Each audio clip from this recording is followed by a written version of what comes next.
Allez, c'est parti. Bonjour à tous, bienvenue. Merci d'être là aujourd'hui. On va parler de Grafana. Grafana en action. Aujourd'hui, on va vous présenter un petit peu ce que c'est Grafana, les outils que compose la stack Grafana pour répondre à des problématiques d'observabilité, de troubleshooting, performance, etc., etc. Je vais commencer très rapidement par me présenter. Moi, c'est Robin, je suis chez Appseed depuis un peu plus de 5 ans, je suis tech lead et je travaille sur différentes missions et j'ai eu l'occasion de travailler sur des problématiques d'observabilité, de monitoring, beaucoup avec la stack Grafana. Et aujourd'hui, je vais vous présenter un petit peu les outils que j'ai l'habitude d'utiliser. Aujourd'hui, cette présentation elle est en collaboration directe avec Grafana parce que je suis accompagné de Clément. Direct, c'est gentil. Moi, je m'appelle Clément, je travaille chez Grafana Labs depuis à peu près 1 an. Et comme vous le voyez, on a des licences mid-journée qui marchent très bien. Et je travaille en tant que Solution Engineer. Donc mon rôle, c'est de connaître un peu tous les produits et d'aider nos clients et partenaires à choisir les bonnes solutions par rapport à leurs problèmes et ce qu'ils veulent réussir à faire avec. Impeccable. Alors directement, on va voir un petit peu de quoi parle notre présentation. On va parler un petit peu théorie, d'observabilité, de monitoring. On va voir ce que c'est que ces deux concepts. Ensuite, on va parler un peu plus Grafana. On va voir ce que c'est la stack LGTM, comment Grafana répond aux problématiques d'observabilité. On va parler un petit peu de test de charge avec Grafana Cassis, une petite démo sur une application qui s'appelle Mythical Beast. Et ensuite, on va voir si on a le temps, comment on peut aller plus loin avec du profiling, avec Pyroscope. On va tout de suite rentrer dans le vif du sujet avec un petit peu de théorie. Alors le monitoring, vous êtes peut-être un peu plus familier avec ce concept-là. C'est des métriques et des logs qui sont collectés sur nos applications, sur notre système, qui vont nous permettre de réaliser des dashboards, de préparer des alertes et d'être informés en cas de dysfonctionnement. L'idée, c'est vraiment d'être capable d'anticiper les problèmes qui peuvent survenir, de les anticiper, de préparer des dashboards, d'être averti. Mais ça a un gros point négatif, c'est que il faut les anticiper. Aujourd'hui, à l'ère du cloud native, des microservices, des clusters Kubernetes, etc., le problème, c'est que nos applications sont dispersées en pas mal de services, quand on parle de microservices. Avoir des métriques et des logs sur un gros monolithe, c'est bien. Quand on sait que ça ne marche pas, on sait d'où ça vient, parce qu'on n'a qu'une application. Quand notre application elle est éparpillée en plein de microservices, pour savoir d'où vient le problème, c'est un peu plus compliqué. À l'ère du cloud native, on commence à parler un peu plus d'observabilité.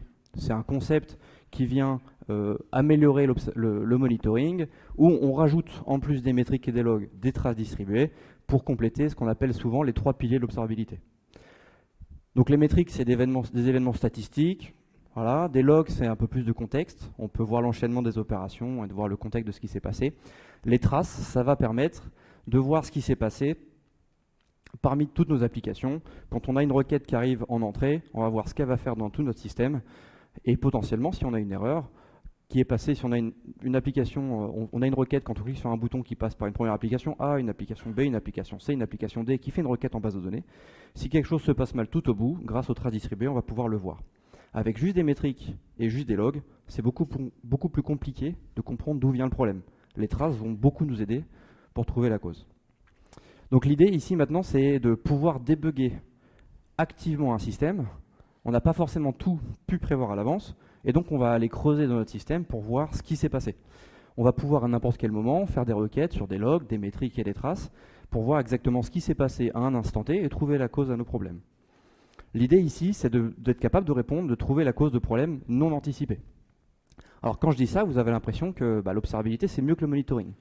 Alors non, les deux doivent coexister, ils sont complémentaires. C'est-à-dire que si vous n'avez aucun dashboard et aucune alerte, votre observabilité elle est un peu limitée. Le petit avantage qu'on a avec l'observabilité, c'est que si on est capable de faire de l'observabilité, on sera capable de faire du monitoring. Si vous avez tout ce qu'il faut pour observer, vous serez capable de faire des dashboards et des alertes. Alors vous avez peut-être vu de petits indicateurs dont je parlais dans la slide d'avant. Ça, c'est une timeline qui nous est donnée par une théorie qui s'appelle la théorie des fiabilités des systèmes, qui nous donne tout un tas d'indicateurs qui nous permet de quantifier, de mesurer à quel point notre système il est fiable. Voilà, ces deux indicateurs que vous avez peut-être déjà entendu parler, le MTTF et le MTTR, sont ceux qu'on entend le plus souvent, Mean Time to Failure, le Mean Time to Repair. Et parmi ces indicateurs, ils sont composés en fait de deux plus petits indicateurs, le MTTD et le MTTI. C'est le temps que l'on met à détecter un problème, d'être averti ou de s'en rendre compte, et le temps qu'on va mettre à identifier la cause d'un problème. Alors le MTTD, dans le pire des cas, c'est l'utilisateur lui-même qui nous avertit. C'est vraiment ce qu'on veut éviter. L'idée du monitoring et des alertes, c'est de capable de jouer sur le MTTD, de réduire cet indicateur-là et de détecter les problématiques beaucoup plus rapidement. Si possible en amont, même dans l'idéal en amont. L'observabilité va, quant à elle, nous permettre de jouer sur le MTTI et donc de pouvoir trouver la cause des problèmes beaucoup plus rapidement. En jouant sur ces deux indicateurs-là, en pourcentage, on augmente la fiabilité de notre système et on a gagné. Voilà pour la théorie. Maintenant, comment on fait avec Grafana? Petit sondage. Qui connaît et utilise Grafana ici dans la salle? Impeccable. Qui connaît au moins un des outils Mimir, Loki et Tempo? Un peu moins, mais quand même. Et qui les connaît tous? Qu'est-ce que vous faites là, en fait? Impeccable. Alors, on va parler dans cet ordre-là. On ne va pas parler de L, de G, de T et de M. On va parler d'abord de Grafana, qui est l'outil le plus connu. Grafana, c'est un outil d'analyse de séries temporelles. L'idée, c'est un outil qui est capable de faire des dashboards, de faire des panels avec des graphiques, etc., et de nous permettre de visualiser les informations de notre système. Il ne stocke pas de données, il ne stocke que des métadatas pour les dashboards, des alertes, etc. Il ne va pas stocker de métriques ni de logs, etc. On va configurer des dashboards, on va configurer des alertes dessus pour les visualiser. Et Grafana, un des gros points forts, c'est qu'il est quand même compatible avec tout un tas d'outils. Je vous ai mis une petite liste en bas, ça fait vraiment catalogue, des bases de données classiques, des systèmes de monitoring classiques, des outils de monitoring cloud, des gros mastodontes du monitoring et bien évidemment la stack LGTM, Loki, Tempo, Mimir et Pyroscope, Faro, d'autres outils de Grafana Labs. Un autre point fort de Grafana, c'est son système de plugins. Toutes les visualisations que vous voyez sur un dashboard, c'est un plugin. Par défaut, Grafana vient avec tout un tas de plugins. Alors c'est la même chose pour les data sources. Mais si vous avez un besoin très spécifique que personne d'autre n'a eu avant vous, que vous avez besoin de vous connecter à une base de données qui n'est pas encore supportée, vous pourrez le faire. Ça demandera un petit peu de développement, mais vous pourrez le faire. Si vous voulez afficher vos données avec une visualisation très personnalisée, que personne d'autre n'a eu avant vous ou n'a publié, vous pourrez développer votre propre plugin de visualisation. Pour les amateurs de développement front, c'est du React. Il y a tout un système de dashboard communautaire également. Il y a énormément de dashboards qui sont disponibles sur grafana.com directement. Et l'avantage, c'est que la plupart de vos besoins, vraiment 99% de vos besoins, les autres l'ont eu avant vous. Vous voulez monitorer un PostgreSQL, vous allez importer un dashboard PostgreSQL et c'est tout. Vous n'aurez même pas eu besoin d'écrire la moindre requête pour peu que vous utilisez le bon data source. Un dashboard Grafana, ça ressemble à ça. Bon, vous avez peut-être déjà vu. Ça, je ne me suis pas foulé, c'est sur la page d'accueil de Grafana.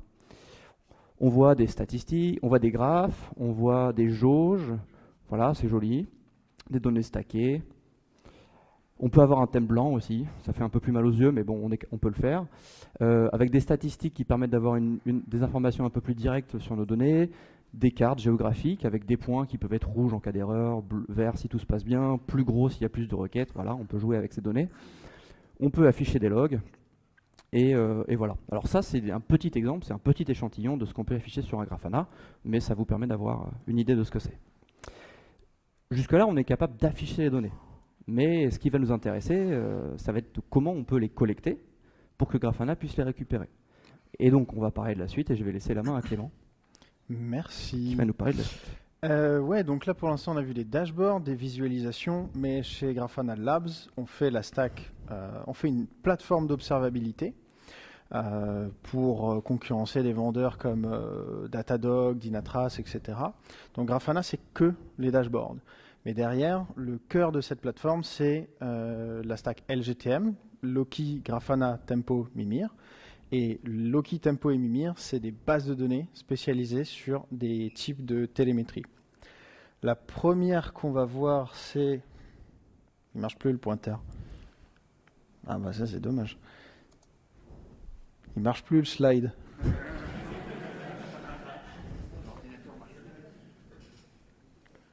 Ouais, c'est bon. Est-ce qu'il remarche le pointeur? Il remarche. Oui, donc la première base de données qu'on va voir, c'est Mimir. Avec un M pour les métriques. Donc Mimir, c'est un... Déjà, qui ne connaît pas Prometheus? Je pense qu'il y en a qui ne connaissent pas. Ok, c'est bon. Donc, très rapide introduction, Prometheus, c'est le système de monitoring de Kubernetes. Quand vous lancez un Kubernetes, les métriques, les alertes, c'est géré avec Prometheus. Maintenant, ça marche avec plein de choses, Linux, Windows, MySQL, ce que vous voulez. Mais ça a rendu Prometheus très populaire d'être le système par défaut pour Kubernetes. Mais Prometheus a un problème, c'est que Prometheus, ça ne scale pas. Il n'y a pas de clustering, c'est pas possible. Une fois que vous avez atteint une certaine taille, dommage pour vous, vous lancez un deuxième Prometheus qui n'a rien à voir et vous faites 2 requêtes, vous mettez 2 dashboards côte à côte et vous les comparez à la main. Donc on a développé Mimir pour ça, c'est une base de données Prometheus, entièrement compatible Prometheus et qui est entièrement scalable et basée sur de l'object storage. Donc vous pouvez balancer autant de métriques que vous voulez, c'est stocké dans S3, GCS, Azure Blob Storage, vous pouvez garder pour très longtemps. Donc Mimir va nous servir à avoir des métriques au format Prometheus, mais aussi maintenant OpenTelemetry. Dans les versions Enterprise, Cloud, etc., il y a des compatibilités, des fonctions qui existent pour Influx, Graphite, Datadog, mais c'est plus pour de la facilité d'usage. Vraiment, là où Mimir a un de l'intérêt, c'est pour Prometheus et OpenTelemetry. Et donc, c'est la première brique dans l'observabilité, c'est d'avoir des métriques. Parce que les métriques, c'est ce qui va vous permettre de voir qu'il y a un problème. C'est beaucoup plus facile de voir que j'ai un graphique avec un gros pic à un moment donné que de lire un bouquin de log pour comprendre qu'il y a un problème. Donc ça, c'est la première brique, notre base de données pour les métriques. La deuxième base de données qu'on a créée, c'est Loki. Alors pour la petite histoire, et Robin il a déjà entendu 4 fois, mais dommage, tu vas la réécouter l'histoire. Moi j'ai rejoint Grafana Labs en grande partie grâce à Loki. En fait, moi je travaillais dans l'hébergement et l'infogérance, donc j'avais des clients qui venaient en me disant je gère mon application, je veux pas gérer les serveurs, je veux pas gérer tout ça, mais j'ai besoin d'avoir accès aux logs de mon application quand même. Et donc là, il y avait globalement à cette époque-là que 2 solutions. Soit je prends tous les logs et je les dump dans un bastion quelque part et trouver un ingénieur qui est très fort avec grep, quoi. Soit je mets tout dans Elasticsearch ou Splunk ou d'autres. Enfin, on préfère Elasticsearch, c'est open source quand même. Le problème d'Elasticsearch, c'est que ça coûte très vite cher pour ce type de log. Pourquoi ? Parce que ça, c'est des logs de troubleshooting. C'est-à-dire que vous allez en avoir beaucoup et vous n'allez pas les lire souvent. Vous voulez les avoir, vous voulez aller les voir quand vous avez un problème ou pour comprendre comment l'application se comporte, mais en réalité, vous ne faites pas des requêtes en permanence. Et donc Loki a pas mal changé les choses, en tout cas moi ça a complètement changé mon boulot de ce point de vue-là, parce que Loki n'indexe pas le contenu des logs. C'est-à-dire que vous prenez une ligne de log, il n'y a pas besoin de savoir le contenu, juste vous l'envoyez à Loki, Loki va la compresser, la mettre dans un S3, et c'est tout. Et au moment où vous allez vouloir requêter, en fait Loki va faire du brute force. Donc la requête en elle-même va coûter plus cher, parce qu'il va vous falloir du compute pour faire votre recherche. Par contre, vous ne payez rien en stockage, vous pouvez garder ça pendant des mois, ce n'est pas un problème, c'est toujours requêtable. Donc pour des logs de troubleshooting, c'est parfait pour ce type d'usage. Et comme ça n'indexe pas aussi les contenus, c'est beaucoup plus facile à intégrer. Parce que typiquement, vous allez prendre un agent, vous allez lui dire « mes logs ils sont là, tu les envoies dans Loki, le contenu n'est pas important » et c'est fini.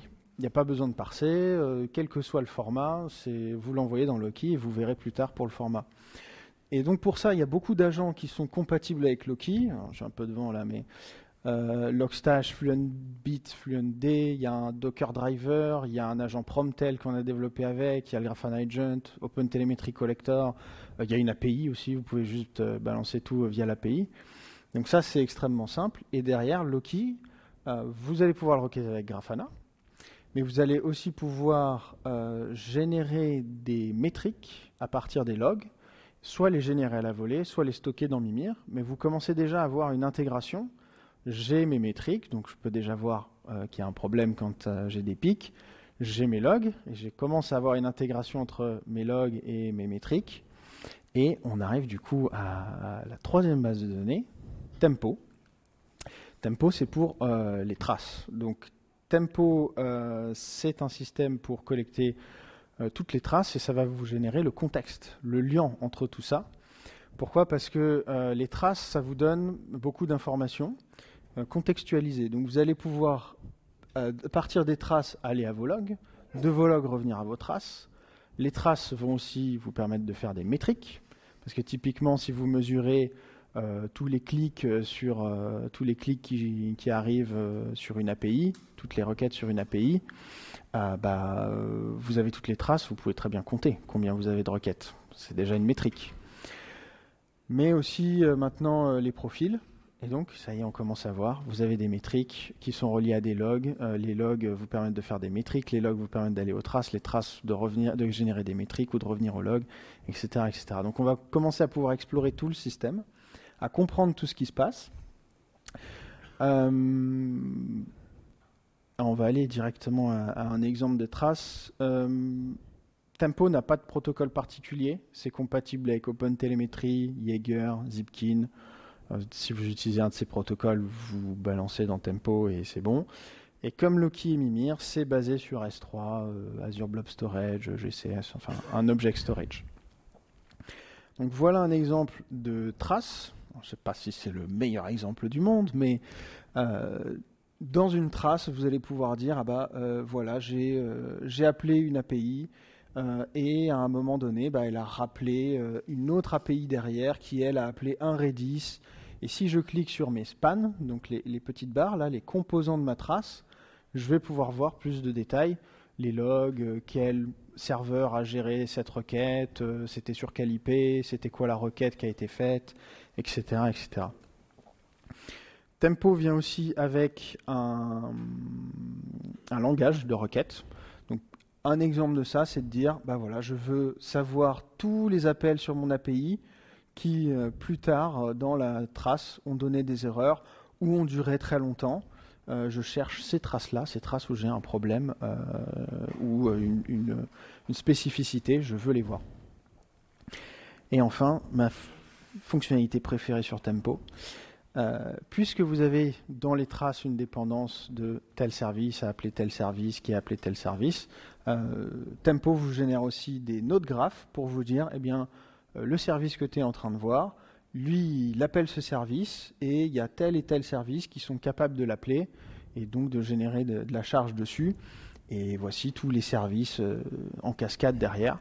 Donc pour comprendre, ok, si j'ai un problème là, quels sont les services qui sont impactés et quels autres services ne recevront plus rien s'il y a une erreur à ce moment-là, c'est très utile. Une petite aparté du coup sur le Grafana Agent. C'est un produit open source qu'on a qui a 4 composants. Pour les 4 composants, c'est pour récupérer d'abord les métriques. Premier composant, c'est un Prometheus en fait. Deuxième composant, récupérer les logs avec un projet open source qui s'appelle Promtel. Et le troisième, c'est récupérer les traces avec OpenTelemetry. Donc l'idée, c'est que l'agent, vous pouvez ne pas l'utiliser si vous voulez.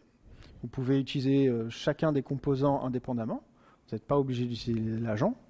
Mais l'agent va aussi vous apporter des facilités. Et les facilités, c'est notamment le 4e composant, c'est les exporteurs.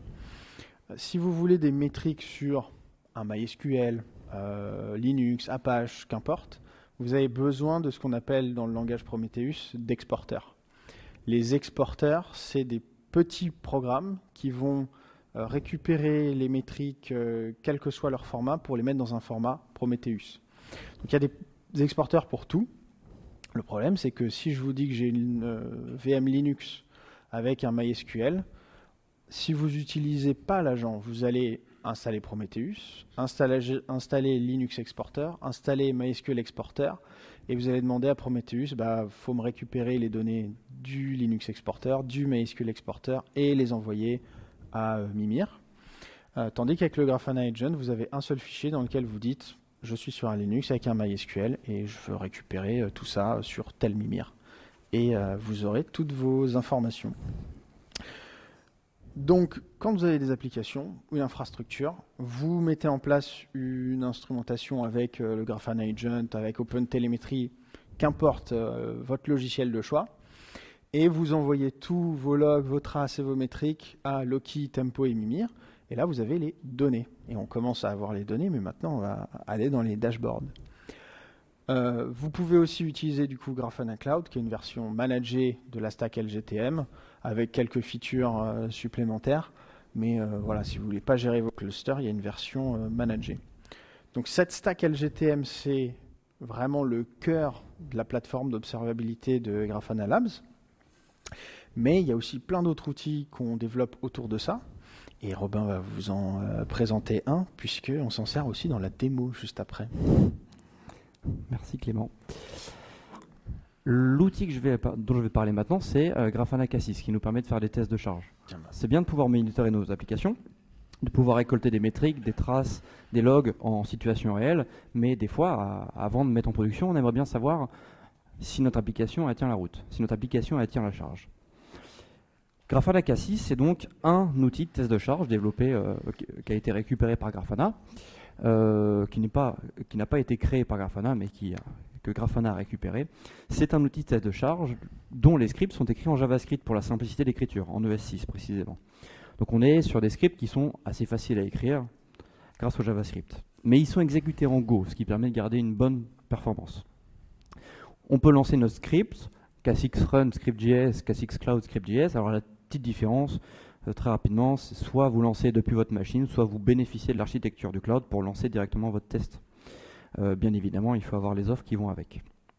Un script Cassis, ça ressemble à peu près à ça. On retrouve voilà, un petit script en JavaScript. On importe un module HTTP. On exporte une fonction qui va nous faire notre code, de notre test de performance. On fait une petite requête get, ou post, ou put, ou delete, peu importe. On récupère le résultat et on va mettre tout un tas de vérifications. Notre première vérification ici, c'est est-ce que notre requête a retourné une réponse 200. Notre deuxième, c'est est-ce qu'on l'a récupéré en moins de 300 millisecondes. Ensuite, on peut mettre des posts, des get, d'autres get, des delete, des put, etc. Peu importe. Et tout ça, c'est une itération de notre test de charge. Ensuite, on lance notre script avec la commande casixrun. Et ici, je vais lui dire tout simplement que tu vas durer 1 heure, et tu vas être lancé avec 100 virtual users. Pour ceux qui sont familiers avec les tests de charge, un virtual user, c'est, comme son nom l'indique, pour simuler un utilisateur de notre application. Et alors 100 virtual users, ça veut dire que grosso modo, ça va être lancé dans 100 threads en parallèle. Voilà. Dans une boucle while, grosso modo, qui va durer 1 heure. Et alors Grafana nous propose un petit dashboard qu'on a juste à importer, qui nous donne les tests en temps réel, le résultat en temps réel de notre test de charge. Ici, on voit quelques informations sur les requêtes qui sont exécutées. Voilà, combien de requêtes, combien sont en échec, etc., etc. En gris, on a le nombre de virtual users. Ici, on a 10. En jaune, le nombre de requêtes réellement effectuées par Grafana Cassis. En vert, les temps de réponse. Donc, on voit qu'on a quelques petits pics. On va peut-être vouloir aller voir pourquoi.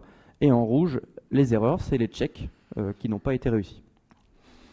Ensuite, on a aussi d'autres tableaux qui nous permettent d'avoir un petit récap. Ici, c'est chacun de nos checks et le taux de réussite. On voit que notre check, post-statut WAS 201, 10% d'erreur, peut-être un problème quelque part. Et ensuite, on va voir un petit tableau qui va nous récapituler, nous agréger chaque requête dans chaque résultat, combien on en a eu, quelques petites statistiques, etc. Casix, quand il tourne, à la fin, il nous donne un petit récapitulatif. Si ça se passe pas à 100% bien, il va nous dire à quel taux ça s'est mal passé. Et il va nous donner tout un tas de statistiques qui peuvent être très intéressantes, mais qu'on ne va absolument pas regarder aujourd'hui. Et tous ces outils-là, on va les mettre en œuvre dans une petite application, Mythical Beast, pour voir un petit peu comment ça se passe. Alors, on ne va pas vous montrer la mise en place, on va vous montrer les résultats que ça peut nous apporter. Notre application, notre super application, qui s'appelle Mythical Beast, est composé de 3 petits programmes en JavaScript. Un requester, un serveur et un recorder, qui communiquent avec, pour certains, un RabbitMQ ou un PostgreSQL. La brique principale, le Mythical Server, est composé de 5 endpoints, en get, 5 en post, 5 en delete. Voilà, c'est 5 bêtes mythiques, ici. Et on peut soit lui demander de nous donner, donne-moi toutes les bêtes mythiques, donne-moi toutes les licornes, de créer une licorne, de supprimer une licorne, etc. Le Mythical Server va faire appel à une base de données Postgre pour effectuer des selects, des inserts et des deletes, la méthode correspondante. Et pareil, côté de la base de données, on a une table par bête. Voilà. L'application est vraiment très basique. On a un mythical requester qui, à intervalles réguliers, va choisir une méthode HTTP aléatoirement, parmi ces trois-là, choisir un endpoint aléatoirement, donc choisir une bête aléatoirement, et qui va générer un nom si elle en a besoin, si ce n'est pas un get, et va envoyer la requête à notre mythical server, qui lui va faire une requête en base de données. Dans le même temps, elle va envoyer une requête, va envoyer un petit message à RabbitMQ juste pour dire j'ai fait telle opération, j'ai fait un get sur tel endpoint, et ce message va être récupéré par un mythical recorder qui va rien faire d'autre que le loguer en console. L'application est très basique, mais le but c'est pas de vous montrer une application qui fonctionne, c'est de vous montrer une application qui se passe pas très bien. Et on a quelques erreurs sur cette application. Pas de bol. On a aussi quelques petites lenteurs, et on va essayer d'aller voir un peu pourquoi. Vous vous doutez bien, on a instrumenté nos applications, on a envoyé des logs, des traces et des métriques vers un Loki, un Tempo et un Mibia. Et puis au bout, on a mis un Grafana pour voir ce que ça donne. Et je vais vous montrer tout ça directement sur Grafana. Hop. J'ai un Grafana qui est lancé, je l'ai mis en thème blanc pour que vous voyez mieux, ça fait un peu mal aux yeux, mais c'est mieux pour vous. La première chose qu'on regarderait, quand on a un problème, quand on a des problématiques comme ça, ce serait un dashboard qui ressemblerait plutôt à ça. Ici, on a un dashboard qui est vraiment une vue globale de notre application, même quasiment de notre business, qui serait plus à destination des exécutifs. Voilà. On a des informations sur des budgets, on a des informations sur les disponibilités de notre plateforme, et on voit ici une petite métrique sur la disponibilité de notre plateforme. Alors, ce dashboard-là, les méthodes sont générées, elles n'ont rien à voir avec notre application, mais c'est pour vous montrer un petit peu comment on ferait. Ici, on a 99,8% de disponibilité. C'est généralement en dessous de notre SLA. Donc quand on est en dessous de notre SLA, on va aller voir à peu près ce qui se passe. Si je clique sur ce petit bouton-là, j'arrive sur un dashboard un peu plus bas niveau, qui se rapproche un peu plus de mon application. Et on va voir tout un tas d'erreurs, tout un tas de ratios, de requêtes, d'erreurs, et puis un peu plus bas, j'ai même des informations sur les latences. J'y reviendrai un peu plus tard. Je vais voir que j'ai plus de 5% d'erreurs sur pas mal de mes endpoints. Il y a peut-être un problème quelque part. Si je clique sur un des panels, j'arrive sur la vue Explore, connectée à Tempo directement, avec une petite requête très SQL très simple, avec voilà, les statuts qui sont en erreur. Ici, j'ai toutes mes traces, les plus récentes, dans la dernière heure, et je vais pouvoir cliquer sur une première trace et les afficher à droite pour voir tout ce qui s'est passé. Je vais fermer ça pour qu'on voit mieux, et voilà. On a cette vue-là qui ressemble à peu près à ce que Clément vous a montré tout à l'heure, où on voit que une requête qui est partie du requester, elle a certes duré, le traitement a certes duré en tout à peu près 28 millisecondes, on a eu une erreur. Le mythical requester a interrogé le mythical server avec une requête post, qui lui a interrogé une base de données Postgre et qui a eu une erreur. Si je clique dessus, si je clique sur mon span, je vois un petit message d'erreur qui m'indique concrètement c'est quoi le problème. Et si je clique sur les attributs ici, je peux voir la requête SQL que j'ai effectuée. Et on voit très clairement que ici, bon, j'ai probablement inséré un nul alors que je n'avais pas le droit. Voilà. Vous voyez qu'en 3 clics, je suis remonté à la cause de mon problème. Et pourtant, je suis parti d'une vue très très globale, la disponibilité de ma plateforme.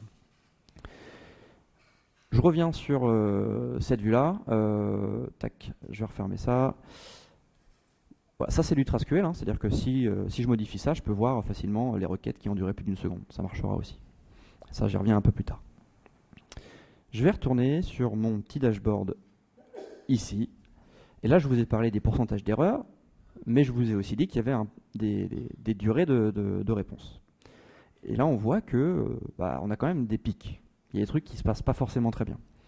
Et vous voyez qu'on a tout plein de losanges en plein milieu de nos graphes. On va voir à quoi ça sert. Les losanges qu'on a affichés ici, c'est les exemplaires. C'est les petits échantillons qui sont exposés sur Prometheus qui permettent de faire le lien avec les traces. Et ici, si je clique sur le petit losange qui est ici, je vais pouvoir aller voir directement une trace sur Tempo, paf, et je vais aller voir ce que c'est. On voit ici que je tombe directement sur une trace. Alors il m'a mis carrément la trace en question, qui fait le lien, et on voit que je suis sur une requête qui dure 500 millisecondes. Bon, c'est à peu près la durée que je voyais sur mon graphe. Et on va voir d'où vient le problème, et encore une fois, c'est encore notre PostgreSQL qui a mis 200 millisecondes à répondre, même s'il n'y a pas que ça. Et on voit que voilà, notre PostgreSQL a mis 200 millisecondes à répondre, et il y a probablement un problème d'index, de sizing, quelque chose comme ça. Et encore une fois, en l'espace de 2 clics, j'ai trouvé potentiellement une cause à mes lenteurs. Voilà. C'est tout pour l'instant, pour Tempo, Mimir et Loki. Je ne vous ai même pas montré de log, mais c'est pas grave. Et pour aller un peu plus loin, en fait, je vais vous montrer, c'est bien maintenant, on a des informations en temps réel sur notre application qui tourne en production. On a trouvé les causes des problèmes, potentiellement on les a résolus, et maintenant on va essayer de challenger un petit peu notre application avec un test de charge. On a mis un Grafana Cassis qui va nous faire des get, des posts et des delete avec un script qui ressemble à ça. C'est à peu près ce que vous voyez tout à l'heure. La différence, c'est que voilà, j'ai mis l'URL ici, j'ai listé mes endpoints ici, et alors mon script, je vais récupérer une bête aléatoirement, générer un nom aléatoire, et je vais effectuer un post, fermer de check, et ensuite, c'est pas affiché ici, mais il y a un get et un delete qui sont faits, et voilà. Et donc ce test-là, il tourne actuellement sur ma machine, il est lancé pour que ça dure 2 heures avec 4 virtual users. Et on va voir ce que ça donne directement en temps réel sur Grafana. Voilà. Je peux vous montrer que mon test, il est en train de tourner. Alors si je quitte pas les slides, ça va pas marcher. Tac. Je peux vous montrer que mon test de charge, il est en train de tourner en ce moment même. Voilà, j'ai un Grafana Cassis qui tourne avec 4 virtual users, vous le voyez ici. Et je vais aller voir sur mon Grafana, sur le dashboard qui s'appelle Official Cassis Test Result, un dashboard, voilà. Dans les 5 dernières minutes, j'ai les informations que je vous ai montrées tout à l'heure, avec un petit dashboard, avec une petite visualisation, un petit graphe qui se rafraîchit au fur et à mesure, qui se rafraîchit en temps réel. On voit que j'ai 4 virtual users, voilà la barre qui est grise ici, la barre, le trait en orange, le nombre de requêtes que je suis réellement en train de faire, les latences, les erreurs. Bon, là, on ne voit pas d'erreur sur ce dashboard-là. Si je descends, j'ai ce que je vous ai montré tout à l'heure, ce petit tableau-là, que je vous ai montré tout à l'heure. Je vais le mettre en grand pour qu'on le voit mieux. Ici, je vais trier sur Success Rate, et on voit que c'est exactement la capture que je vous ai montré tout à l'heure. Pour le check post-statut WAS 201, j'ai 10% d'erreur. Bon, peut-être un problème quelque part. Je peux aussi voir ce petit tableau que je vous ai montré tout à l'heure avec le détail des requêtes. Et voilà pour Grafana Cassis. Après, on peut aller voir un petit peu plus en détail ce qui se passe dans les logs, ce qui se passe dans les métriques, mais on verrait globalement les mêmes choses que ce que j'ai affiché tout à l'heure. Hop. Je vais retourner à ma petite présentation. Hop, voilà. Il nous reste 16 minutes. Est-ce que tu veux faire les questions tout de suite? Ou est-ce qu'on enchaîne? On va enchaîner. On va enchaîner? Ouais. Ok. Très bien. Ok, donc là on a vu les métriques, les logs, les traces. Donc les métriques, savoir que quelque chose se passe mal, on a un pic, on voit un problème. Les logs, savoir qu'est-ce qui se passe mal, l'appli qui nous explique. Et tempo, pour savoir où est-ce que ça se passe mal. Mais il nous manque une donnée importante, c'est qui a mal codé les choses. Et Pyroscope va nous aider avec ça. Donc les traces, effectivement, ça nous donne beaucoup d'informations, mais si je regarde par exemple cette trace, je sais que là, mon select dans le catalogue, il est long, mais j'ai pas plus d'informations que ça. Je vais savoir quel serveur est lent, je vais savoir quelle requête a été faite, mais je ne sais pas pourquoi ce code est lent. Et le profiling, ça va nous permettre de descendre encore un cran en dessous et savoir ce qui se passe à l'intérieur. Donc qu'est-ce que c'est le profile? Un profile, c'est un bilan statistique des événements observés. Ça nous sert vachement.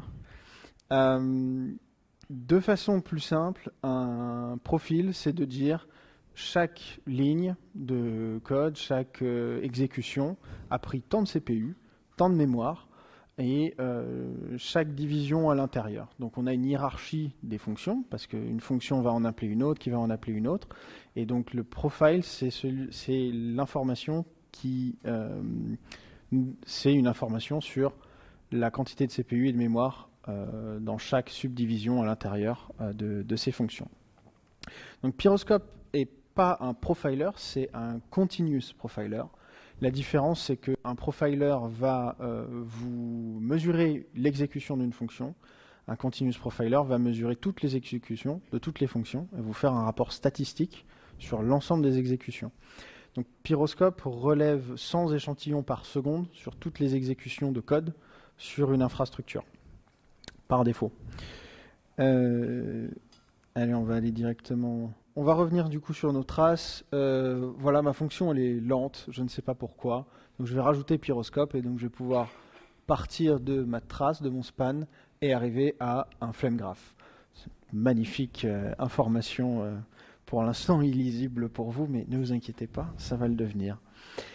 Pourquoi ça s'appelle un flame graph? Parce que le tout premier flame graph qui a existé, c'est celui-ci.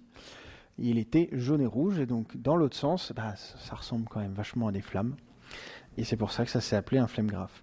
Et donc l'intérêt, comment ça se lit un flame graph? Dans cet exemple, je pense que c'est un peu petit, donc je vais quand même tout commenter, mais dans cette exécution-là, on est sur un MySQL, et donc on a toutes les fonctions de départ, start, setup, créer une connexion, dispatcher la commande, etc., etc. Et on va voir ici que on fait un select qui est marqué ici, et donc il va prendre tout ce temps-là sur le CPU. Donc c'est vraiment le select qui prend le plus de temps, ce qui est assez logique. Vous faites un select sur une base de données, il faut se connecter, il faut gérer tout un tas de choses, et ensuite il faut faire cette exécution. Et dans ce select, il y a une fonction join, donc il y a une jointure qui a été faite, et c'est ça qui prend le plus de temps dans mon select. Donc si moi je venais à analyser ce graphe, je saurais que tout ça, c'est les premiers parents, c'est ce je ne pourrais pas vraiment réduire, c'est le setup, gérer la connexion. Et là, j'arrive à mon opération et je vois que 90% de mon opération select, c'est une jointure. Donc peut-être que je peux améliorer ça, créer une vue, avoir une procédure, améliorer tout simplement ma requête. Mais j'ai déjà une information pour améliorer ma fonction select. Du coup, on a bien réussi notre objectif. Si je sais que ce select, il est nul, je vais retrouver qui a fait le commit et je vais aller le chercher. Et donc, on peut profiler beaucoup de choses, pas que le CPU. Le CPU, c'est ce qui coûte le plus cher. Donc, c'est généralement, une fois que vous êtes à l'échelle, c'est ça que vous allez chercher à optimiser, le CPU. Mais vous pouvez aussi profiler la mémoire, ce qui peut être assez facile. Vous avez des fuites de mémoire, vous pouvez aller voir ça, comparer d'une version à une autre. Est-ce que ça consomme plus de RAM qu'avant? Quelle fonction consomme de la RAM? Mais vous pouvez faire absolument tout en réalité, tant que vous avez une hiérarchie et tant que vous pouvez avoir des observations à un instant T, vous pouvez créer des flame graphs. Donc techniquement, vous pouvez faire des flame graphs pour des connexions TCP, des file system Linux, vous pouvez faire tout ça. Les plus communs, ça reste le CPU et la mémoire. Pyroscope, c'est un projet qui va s'exécuter en parallèle de votre code et ça consomme 3 à 5% d'overhead. Donc si vous utilisez 90% de votre CPU, vous allez passer à 93-95%. Donc l'intérêt, c'est qu'une fois que vous avez des infrastructures qui sont importantes, vous avez des économies d'échelle qui sont encore plus importantes. Un bon exemple de ça, un de nos plus gros clients sur Pyroscope, c'est Stripe.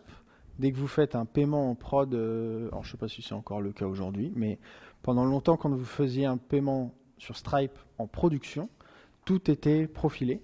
Et quand vous êtes Stripe, vous avez tellement de paiements qui sont faits. Le jour où ils ont trouvé une fonction qu'ils ont optimisée de 15 millisecondes, vous imaginez 15 millisecondes de CPU fois le nombre de paiements par an. Ça fait des très très grosses économies sur les factures à la fin. Vous pouvez décommissionner plein de serveurs. Donc comment on récupère ces profils? Eh bien, une des méthodes, c'est le Grafana Agent. Voilà, il y a encore un truc où vous n'avez pas besoin d'instrumenter plus. Vous rajoutez juste une ligne de code dans juste une ligne de configuration dans votre Grafana Agent. L'exploration des données dans Grafana pour le profiling ressemble à ça. Donc vous choisissez une période de temps, par exemple hier, la semaine dernière, l'année dernière. Vous avez un système de labels qui est le même que pour Prometheus, Loki, Tempo. Donc vous pouvez corréler tout ça ensemble déjà. Et le résultat de vos requêtes, c'est d'abord une métrique sur l'utilisation des ressources, donc combien vous avez utilisé de temps CPU ou de mémoire sur cette période. Et ensuite, votre flame graph à explorer, à comparer avec un autre flame graph, etc. Dans les détails pour l'instrumentation de Pyroscope, il y a 3 façons d'instrumenter une application. La première, c'est les SDK, tout simplement. Donc de dire à votre application, j'ai des informations, je veux que tu prennes ces informations et que tu les envoies à Pyroscope. Les deux autres méthodes, c'est via le Grafana Agent. La première, c'est en utilisant les pprof endpoints. Un certain nombre de langages et de frameworks exposent déjà des données de profil. Donc vous n'avez pas besoin d'aller demander à votre code de le faire. C'est déjà fait par le langage ou le framework. Et donc vous allez juste demander au Grafana Agent d'aller les récupérer et de les envoyer à Pyroscope. Et la dernière méthode, c'est un composant eBPF qui est dans le Grafana Agent. Je ne vais pas rentrer dans les détails de comment ça marche parce que j'y comprends rien non plus, spécifiquement. Mais ce qui va se passer, c'est que chaque fois qu'une fonction va demander du temps CPU, elle va le demander à Linux. J'ai besoin de temps pour processer quelque chose.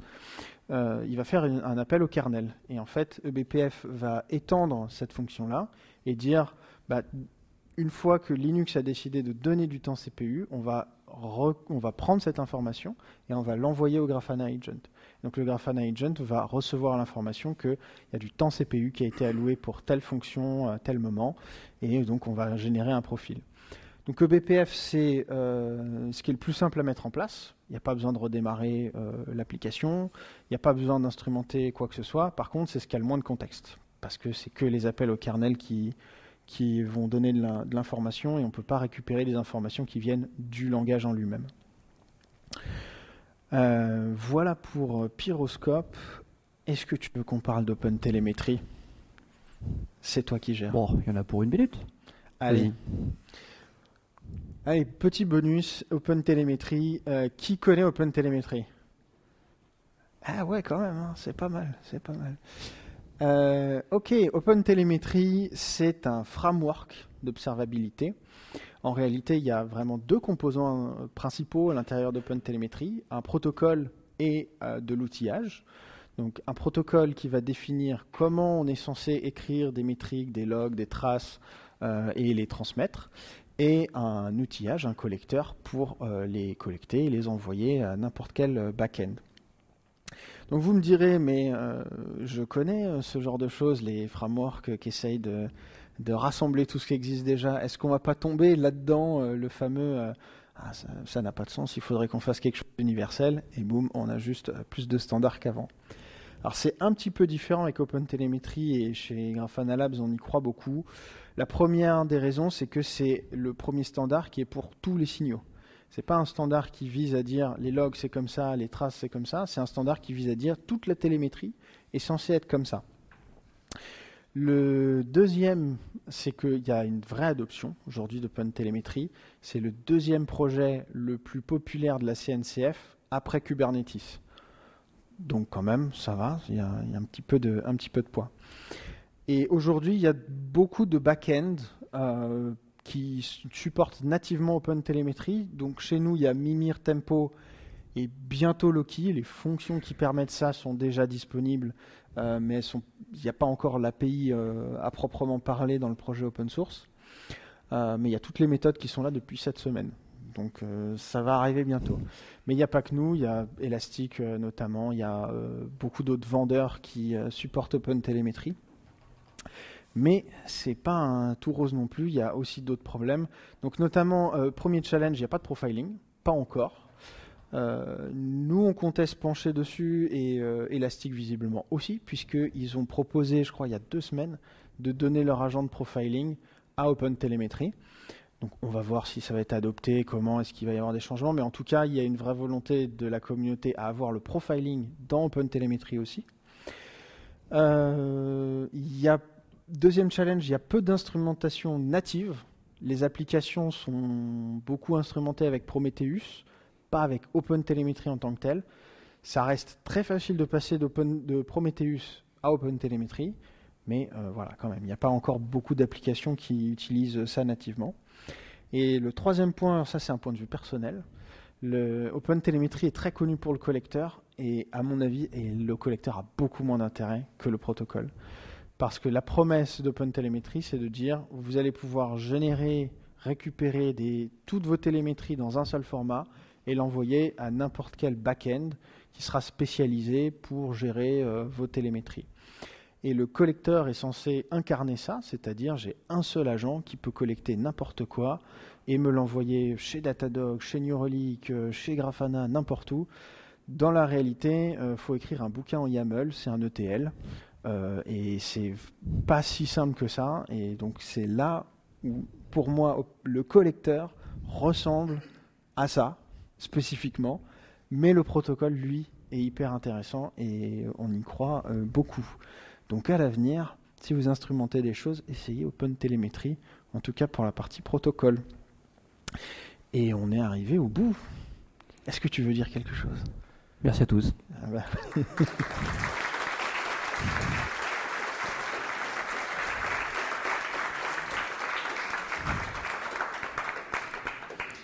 Est-ce qu'il y a des questions? Parce qu'on a encore le temps. Ouais. Est-ce qu'avec Cassis, en fait, c'est du sampling qui fait de temps en temps? Il n'envoie que des données samplées ou il envoie tout? Est-ce que Cassis envoie des données samplées, c'est-à-dire samplées? Il en prend une sur l'exécution qu'il voit. Il trace exactement toutes les exécutions qu'il voit. Alors, Cassis ne fait pas le tracing. Cassis va remonter des métriques sur ce qu'il fait. Et ça, il va les remonter entièrement. Tempo Tempo lui-même, c'est juste pour le stockage. Après, c'est possible de sampler. Il y a du head sampling, du tail sampling. C'est au niveau de l'instrumentation que ça se passe. Mais vous pouvez ne rien sampler comme vous pouvez tout sampler. Ça dépend de votre problème, de votre volume. Voilà. Le profiling, oui, théoriquement, on peut sampler aussi, mais il est conçu pour ne pas avoir besoin de sampling. On peut tout échantillonner. Ouais. Comment est-ce que l'agent va faire pour relier une requête sur le reverse proxy, le front-end, le back de la base de données? C'est-à-dire, ça, c'est la même requête client qui arrive. Ok. Ça, c'est au niveau de l'instrumentation. Alors, nous, on recommande particulièrement l'instrumentation via OpenTelemetry. C'est de l'auto-instrumentation pour beaucoup. Donc, un exemple, ça va être de dire j'ai une application en Java, j'importe les paquets qui vont bien. Et en fait, quand il va y avoir une requête qui est faite, ça va générer un identifiant unique qui sera transmis dans le contexte à chaque fois. Et chaque application instrumentée va reprendre cet ID. Et chaque application, quand elle va remonter l'information à l'agent, lui, va récupérer chaque span et le mettre dans une seule trace en disant tout ça, c'est le même contexte. Mais l'agent lui-même ne fait pas de la magie. Il faut forcément que le contexte soit conservé pendant la transaction. Ouais. Comment? Est-ce qu'on peut faire des tests d'intégration avec Cassis? Oui. Oui. Bah, c'est un script JS, voilà. Ça a été pensé test de charge, mais en réalité, un test d'intégration, c'est un test de charge avec un seul utilisateur. Ouais, non, ça marche. Ouais. On a des clients qui font ça, pas de problème avec ça. Est-ce qu'il y a d'autres questions? Ah, il y en a plein. Honneur aux dames.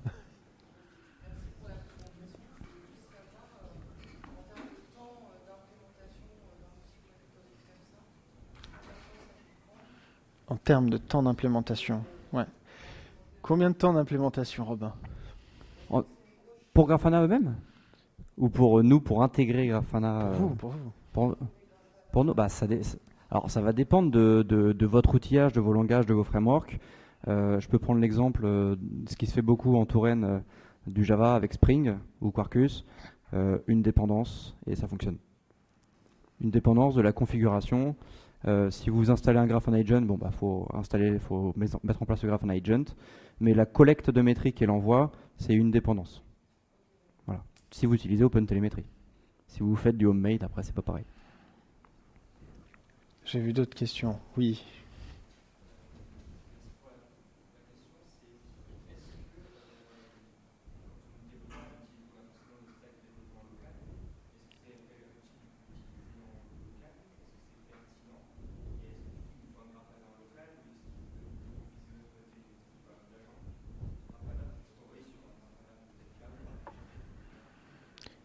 Alors, est-ce que ça vaut le coup d'avoir un environnement local? Toute une instrumentation locale? Je dirais non. Je dirais peut-être pas. Moi, je pense pas.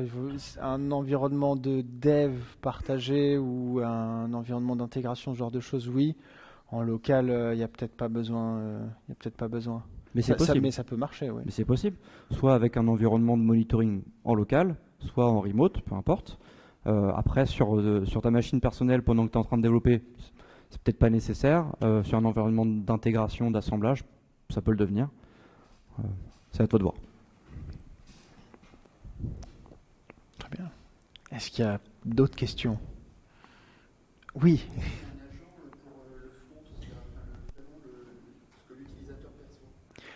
Ah, est-ce qu'il y a un agent pour le front? Alors, il y a un framework, on a un projet qui s'appelle Faro, qui est un SDK pour le web, donc qui est du Real User Monitoring, et qui lui envoie des métriques et des logs à un Grafana Agent. Donc l'agent lui-même, non, il fait que la collection de données, mais oui, il y a un projet pour ça. Ouais. Merci tout le monde, je pense qu'on va pouvoir y aller. Et on est en retard.